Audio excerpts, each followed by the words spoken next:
ఈరోజు OP number 17 మీద మీరు ఇచ్చినటువంటి నోటిఫికేషన్కి సంబంధించిన దాని మీద మా అభిప్రాయాలు చెప్పదలుచుకున్నామండి.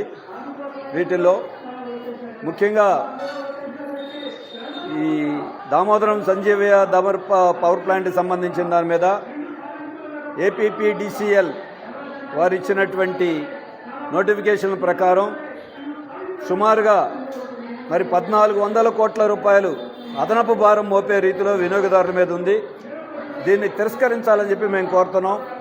అటు వేరియబుల్ కాస్ట్ కానీ ఫిక్స్డ్ కాస్ట్ కానీ ఇప్పటికే ఎఫ్పీపీసీఏ పేరుతో సుమారుగా ఈ 2 ఏళ్లలో మీకు తెలుసు 20,000 కోట్ల రూపాయల భారం వేశారు. 2022-23 సంబంధించి 6,072 కోట్లు, అలాగే 23-24కి 9,412 కోట్ల రూపాయలు, అలాగే గత 2 సంవత్సరాల నుండి కూడా 40 పైసల చొప్పున కలెక్ట్ చేస్తూ ఉన్నారు. మరి ఇవే భారంగా ఉంటే మళ్ళీ అదనపు భారం పెంచడం అనేటువంటిది సరైంది కాదు. అంతేకాదు గవర్నమెంట్ ఒకవైపున మేము విద్యుత్ వ్యయం తగ్గించాం, 5 రూపాయల 42 పైసల నుండి సగటు విద్యుత్ వినియోగ వ్యయం 4.90 పైసలకి తగ్గించామన్నారు. మరి 52 పైసలు యూనిట్కి తగ్గించామని చెప్పి ఇవాళ మళ్ళీ భారమేసే రీతిలో ఇటువంటి ప్రతిపాదనలు చేయడం సరైనది కాదు. అలాగే బొగ్గు నాణ్యత లేకపోతే ఎవరండి బాధ్యులు? ప్రభుత్వం బాధ్యత వహించాలి, కంపెనీలు బాధ్యత వహించాలి. అంతే తప్ప బొగ్గు అగ్రిమెంట్ ప్రకారం బొగ్గు నాణ్యత లేకపోతే బాధ్యులు వినియోగదారులు కాదు, ప్రజలు కాదు. అలాగే ఈ రోజున కంట్రోలబుల్ ఫ్యాక్టర్స్ అన్నారు. ఇవన్నీ కంట్రోల్ చేయగలిగినటువంటి ఫ్యాక్టర్సే. మీరు ఇచ్చినటువంటి సమాచారం ప్రకారం చూసుకున్నా ఏ చిన్న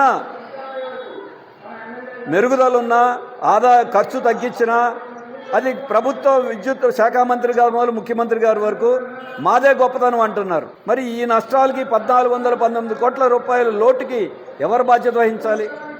అలాగే ఈరోజు మీరు చూస్తే యాష్ పేరుతో చాలా ఖర్చు అవుతుంది అన్నారు. ఎందుకు యాష్ ఖర్చు? వీటీపీఎస్లో 15 కోట్ల రూపాయలకి యాష్ కాంట్రాక్ట్ ఇచ్చారు. ఎన్టీపీఎస్లో అక్కడేనో అదనపు ఆదాయం వస్తూ ఉంటే 150 కోట్లు, 15 కోట్లు కాదు 150 కోట్లు. మరి ఆ 150 కోట్లకి ఇంకా చాలా అవకాశం ఉంది. దీంట్లో నాయకులు, ప్రభుత్వ పెద్దలు, కొంతమంది అధికారులు కుమ్మక్కైపోయి కోట్లు సంపాదిస్తున్నారు. దానికి కూడా ఖర్చులో చూపించే పని ఉంది. మరి ఇవన్నీ చూసినప్పుడు ఖచ్చితంగా ఇవన్నీ ఖర్చుకి ప్రభుత్వం యొక్క బాధ్యత, అలాగే ఏపీపీడీసీఎల్ వీటికి బాధ్యత వహించాల్సిన అవసరం ఉంది. ఇప్పటికే ఈ రోజున సర్దుబాటు ఛార్జీలు మీరు చూస్తే గత 2 ఏళ్లలో ₹1.88 నుండి 62 పైసల వరకు కలెక్ట్ చేస్తున్నారు. గత 24 నెలల్లో 6 నెలలు ₹1.88 వసూలు చేశారు. ₹64 చొప్పున 3 నెలలు, అలాగే ₹60 చొప్పున 4 నెలలు, ₹48 చొప్పున 1 నెల, అలాగే ₹22 1 నెల, 73 పైసలు, 62 పైసలు కూడా పెంచారు. మరి ఇవాళ కూడా మొన్న మధ్య మీరు డిస్కమ్లు పంపించిందామని నోటిఫికేషన్ ఇచ్చారు. 2025-26 సంబంధించి కూడా 2,800 కోట్ల రూపాయలు అదనంగా వసూలు చేసి మేము 940 కోట్ల రూపాయలు తగ్గిస్తామని చెప్పడం మోసపూరితం కదండి.